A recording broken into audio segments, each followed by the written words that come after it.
Woro-woro, kanca-kanca, aja nganti lali.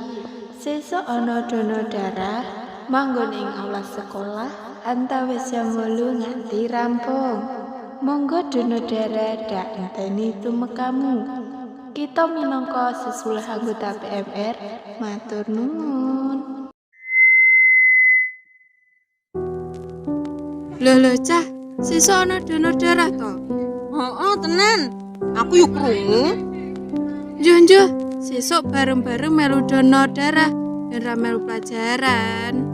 Gus, ngawur.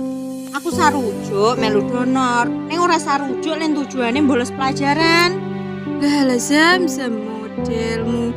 Kan jarang-jarang ra melu pelajaran mumpung ana kaledangan. Apa to iki kok rame-rame? Judik, sesuk melu donor darah ben ra melu pelajaran. Ogah. Aku rawan lek donor darah. Mongko lek bar donor terus getih kuntek, piye jal? Kan amit-amit. Bus, omonganmu luwih ngawur timbang aku. Bene to bene.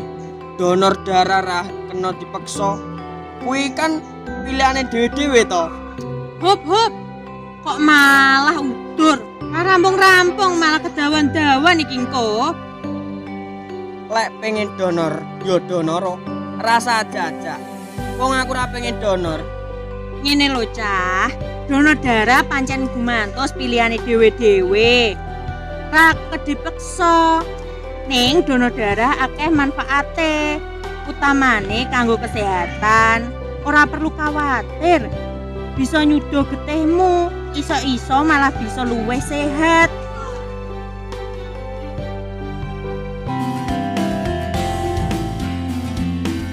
Donor darah, ora nyudut darah, kalebu kegiatan rutin, ora medeni, ning migunani, tumrap individu lan kolektif.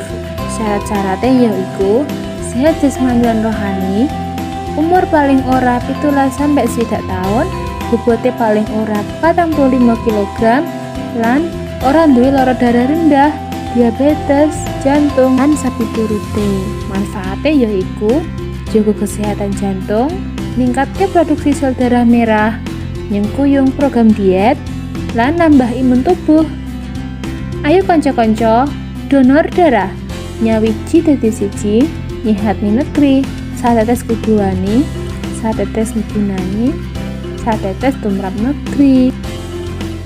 Iklan layanan masyarakat keaturaken dening SMA Negeri Siji Gondang Tulungagung.